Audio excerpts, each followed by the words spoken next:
হে প্রহ্লাদ, আমি তোমার কাছে কিছু প্রশ্ন জিজ্ঞাসা করব। এতদিন কাল যাবৎ তুমি যে গুরুগৃহে পড়াশোনা করেছো, অধ্যয়ন করেছো, সব থেকে উত্তম কি শ্রবণ করেছো, উত্তম পড়াশোনা করেছো, আমাকে সেই কথাগুলো বলো। উত্তম বিষয় সম্বন্ধে আমাকে বলো। প্রহ্লাদ মহারাজ বলছেন, পিতা, এই জগৎ সংসারে যারা জন্মগ্রহণ করে তারা নিত্য নিরন্তর ভরণ পোষণের জন্য, সংসার প্রতিপালনের জন্য তারা সবাই গাধার মতন পরিশ্রম করে। শুধু আহার, নিদ্রা, ভয় আর কিছু সন্তান উৎপাদনের জন্য তারা এই জগৎ সংসারে গাধার মতন পরিশ্রম করে, আর অবশেষে তারা মৃত্যুর পরাল গহ্বরে নিজেদেরকে হারিয়ে ফেলে। পিতা, মনুষ্য জীবনের যথার্থ উদ্দেশ্য এই জাগতিক কর্ম নয়, মনুষ্য জীবনের যথার্থ উদ্দেশ্য হলো ভগবানকে লাভ করা। হিরণ্যকশিপু প্রচন্ড রেগে গিয়ে প্রহ্লাদকে ভৎসনা করতে লাগলেন। কিছুদিন পরে প্রহ্লাদ মহারাজকে আবার কোলে বসিয়ে হিরণ্যকশিপু জিজ্ঞাসা করছেন, প্রহ্লাদ, এতদিন গুরুগৃহে থেকে তুমি কি ভালো অধ্যয়ন করেছো, তুমি আমাকে সেই কথা বলো। প্রহ্লাদ মহারাজ তখন পিতাকে বলছেন, সব থেকে উত্তম বস্তুই হলো সেই ভগবানের নাম স্মরণ, শ্রবণ, কীর্তন করা। হে পিতা, শ্রবণম কীর্তনম বিষ্ণু স্মরণম। শ্রবণ, কীর্তন, স্মরণের দ্বারাই ভগবানের চরণ লাভ করা যায়।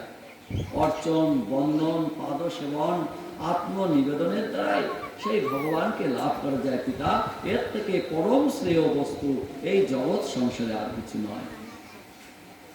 প্রহ্লাদ মহারাজকে হিরণ্যকশিপু ভৎসনা করে বললেন, প্রহ্লাদ, এতভাবে তোমাকে মারবার জন্য আমি বিভিন্ন প্রক্রিয়া করেছি, কিন্তু তোমাকে কে রক্ষা করেন? প্রহ্লাদ মহারাজ বলছেন, পিতা, সেই শ্রী হরিই আমাকে রক্ষা করেন। বললেন, সেই ভগবান কোথায় থাকেন? বললেন, পিতা, সেই ভগবান কোথায় থাকেন না সেটাই আমি জানি না। তিনি সব কিছুর মধ্যেই অবস্থান করেন। ব্রহ্মেতি পরমাত্মেতি ভগবান ইতি কর্তব্যে। তিনি ব্রহ্মরূপে প্রতিটি ধূলি কণার মধ্যে অবস্থান করেন। তিনি পরমাত্মা রূপে প্রতিটি জীবের অন্তর আত্মাতে অবস্থান করেন।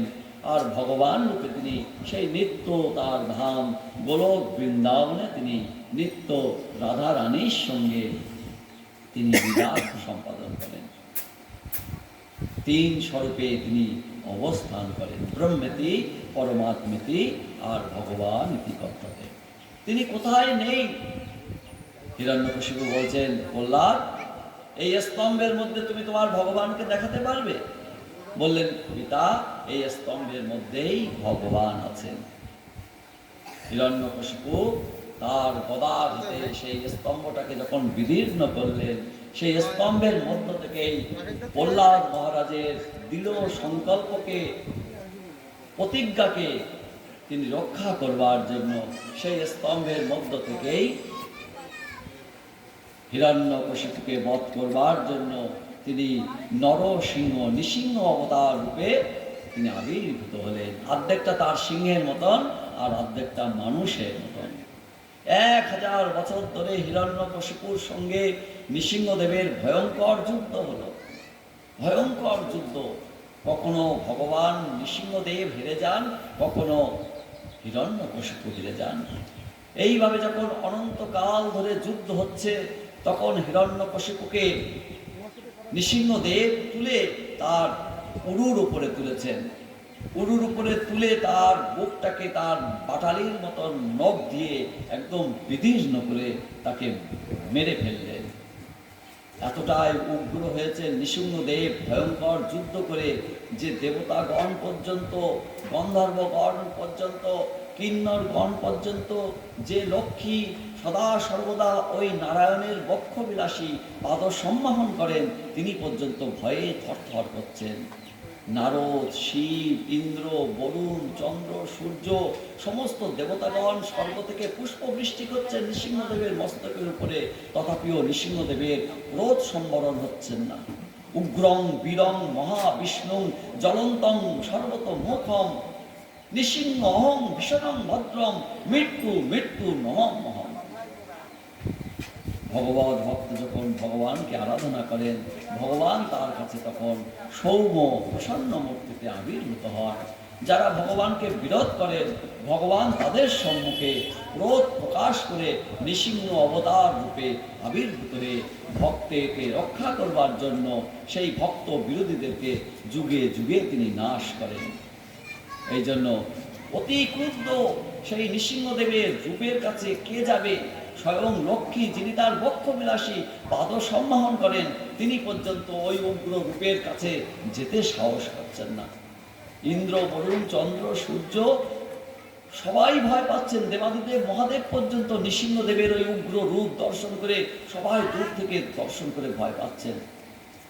তখন নারদ মুনি প্রহ্লাদ মহারাজকে ডেকে বলছেন, প্রহ্লাদ, নৃসিংহদেবের পদাভারে সমস্ত পৃথিবী কম্পিত, বিশ্ব ব্রহ্মাণ্ড কম্পিত, ভূমিকম্প হচ্ছে পদাভারে। পা দিয়ে দিয়ে আঘাত করছেন না, নৃসিংহদেব ক্রোধ হয়ে গেছে, জোরে জোরে পদক প্রক্ষালন করছেন ভূমির উপরে, আর বিশ্ব ব্রহ্মাণ্ড থরথর থরথর করে কেঁপে উঠছেন। তার হুঙ্কারে সমস্ত জগৎ সংসার কম্পিত হচ্ছেন, বজ্র গম্ভীর।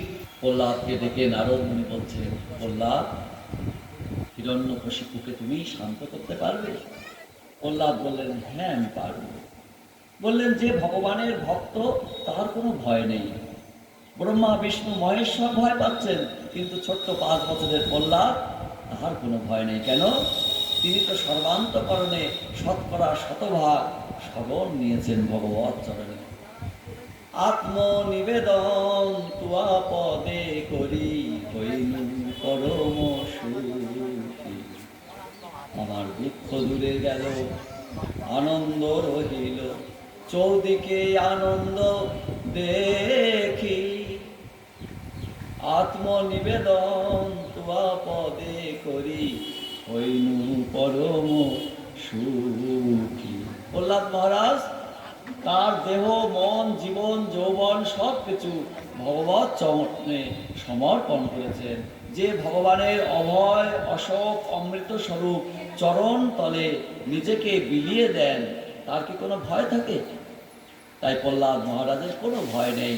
নারদ মুনি হাতটাকে ধরে যখন নৃসিংহ ভগবানের কাছে প্রহ্লাদকে দিয়েছেন, প্রহ্লাদ মহারাজ একদম দণ্ডবত প্রণাম নিবেদন করলেন নৃসিংহদেবের চরণে।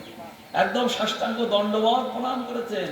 আর ওই প্রণাম দর্শন করে নৃসিংহদেব বড় প্রীত হয়েছেন, প্রসন্ন হয়ে সেই ছোট্ট 5 বছরের প্রহ্লাদকে বুকে জড়িয়ে ধরে তার করকমলের হস্ত ছায়ায় তার মস্তকে অভিষিক্ত করলেন। প্রহ্লাদ, আমি তোমার প্রণামে বড় প্রসন্ন হয়েছি। এত সুন্দর প্রণাম, একদম আভূমি লুণ্ঠিত দণ্ডবত প্রণাম। শরণাগতি, শরঙ্গ শরণাগতি হইবে যাহার, তাহার